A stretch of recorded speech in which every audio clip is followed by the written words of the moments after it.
Merci. La parole est à Madame Danièle Obono pour le groupe La France Insoumise.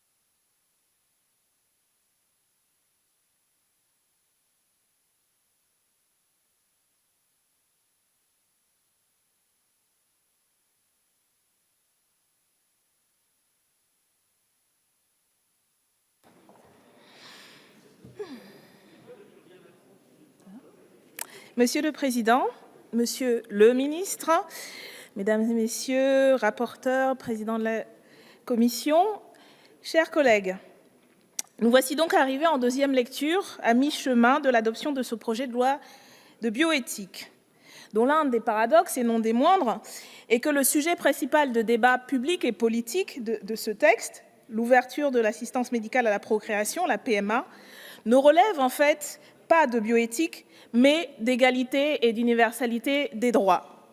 Contrairement, par ailleurs, à ce qu'a affirmé longtemps et de manière véhémente l'ancienne ministre de la Santé, Madame Buzyn. Toutes celles et ceux directement concernés qui nous écoutent en ce moment, et il y en a, jusqu'à cette heure, au-delà de cette assemblée, aspirants, parents ou en devenir, militantes et militants pour l'égalité, qui se mobilisent depuis des années, des décennies, qui se sont fait balader pendant 8 ans d'engagement non tenu en aléas électoralistes, attendent que cette assemblée envoie un message simple et clair. Lorsqu'une technique est légale, on ne peut conditionner l'accès à l'identité de genre, à la sexualité ou au statut marital des personnes. Sinon, c'est de la discrimination.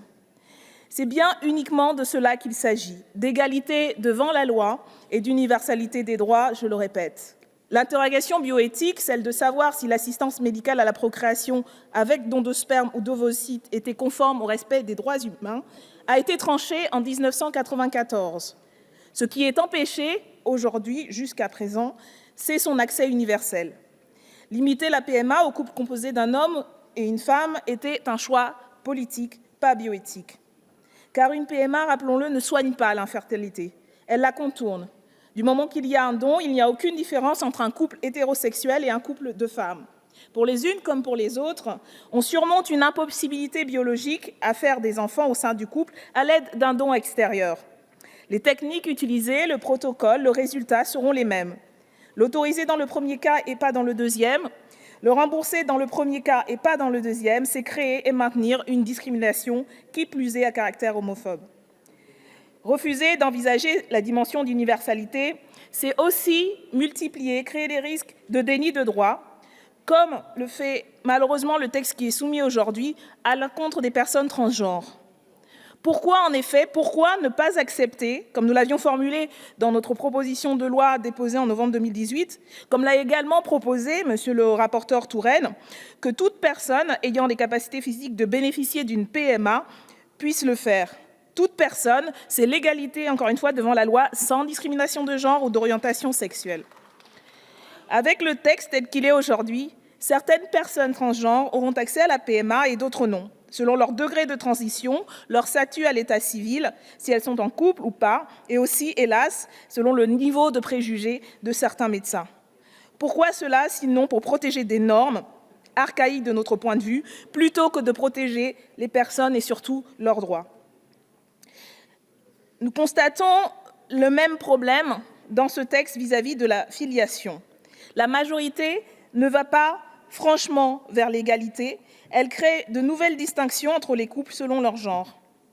Rétablir des droits à des catégories de la population pour qui ces droits étaient niés devrait être l'occasion, y compris de réfléchir nous-mêmes et à nous-mêmes, sur nous-mêmes, notre manière de vivre, de faire famille et d'élargir les droits pour toutes et tous.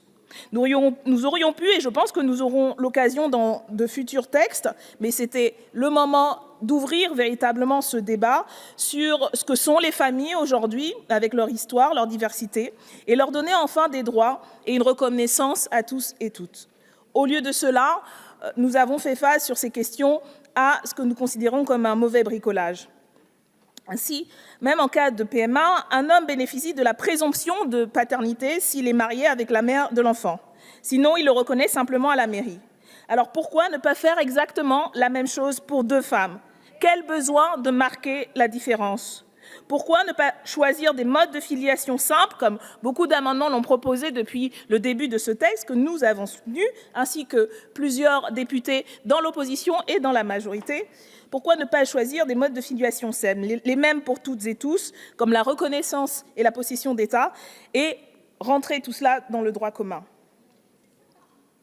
Pour reprendre la formule de Romuel, il nous semble que toutes les personnes seraient égales selon ce texte, mais certaines seraient plus égales que d'autres.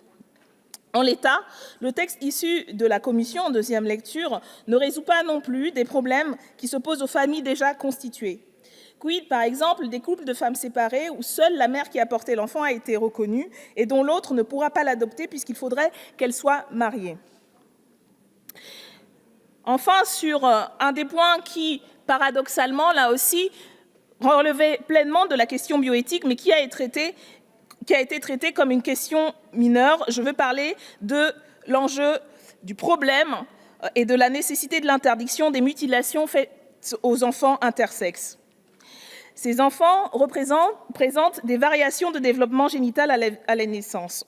On parle d'au moins 1,7% de la population. Des enfants, parfois seulement nourrissons, à qui la médecine et la société infligent des opérations, parfois très lourdes, généralement purement esthétiques, sans aucune urgence vitale, pour les assigner de force à une identité de genre, les conformer à l'idée que la société se fait de ce à quoi une fille ou un garçon doit ressembler, et bien évidemment sans leur consentement éclairé. Un genre leur est ainsi attribué de force, pratiquement au hasard, en fonction de la taille de leur organe génital, et plus d'un tiers ne s'y reconnaîtra pas à la suite à l'âge adulte. Ces opérations peuvent entraîner de très lourdes séquelles physiques et psychologiques, et des pathologies nécessitant des traitements à vie. Des actes qui constituent des violations des droits humains et qui ont été condamnés. La France a été condamnée à ce propos à plusieurs reprises. Les condamnations de l'ONU en 2016 viennent du Comité des droits de l'enfant, du Comité pour l'élimination de la discrimination à l'écart des femmes et du Comité contre la torture. Des associations internationales de défense des droits humains telles que Human Rights Watch et Amnesty International se sont ouvertement positionnées pour l'arrêt de ces pratiques. En France, la délégation interministérielle à la lutte contre le racisme, l'antisémitisme et la haine anti-LGBT, la DILCRA, appelle à l'arrêt de ces mutilations. Et en mai 2018, la Commission nationale consultative des droits de l'homme, puis quelques mois plus tard, en juillet, le Conseil d'État ont publié des avis dans le même sens. Et je suis sûre, Monsieur le secrétaire d'État, vous êtes particulièrement sensible à cette question de la protection des enfants et de leur intégrité et de les considérer comme des personnes à qui doivent être donné le choix de déterminer, de choisir leur genre. Il a fallu des mois et des appels répétés des associations des personnes concernées pour que ce sujet arrive enfin dans le débat. Et pour finir, c'est une mesure d'accommodement plutôt que d'interdiction qui a été introduite dans le texte. Voilà pourquoi, même si nous soutenons la majeure partie des mesures de ce texte, il nous paraît encore inachevé et largement perfectible. Pour toutes les personnes concernées qui ont parfois vécu ces débats comme une remise en cause de leur vie, de leur famille, de leur corps et même de leur humanité. Pour toutes celles qui ont manifesté, pétitionné, lutté, protesté, écrit, filmé, expliqué le plus pédagogiquement possible, raconté même leur intimité pour qu'enfin cessent ces discriminations. Le groupe de la France insoumise continuera donc dans ce débat de deuxième lecture et par la suite, d'ici à l'adoption que nous espérons de ce texte, à interpeller la majorité, amender et faire de propositions pour porter ces légitimes revendications. Comme le disait Marsha P. Johnson, une des femmes transgenres noires qui ont initié les émeutes de Stonewall, à l'origine des marches des fiertés et de nouvelles avancées pour les droits LGBT, « As long as my people don't have their rights across America, there is no reason for celebration. » Tant que tous les miens n'auront pas de droits dans toute l'Amérique, il n'y aura rien à célébrer. Nous ne célébrons donc pas encore l'égalité, mais nous continuerons à lutter. Je vous remercie et merci pour la traduction.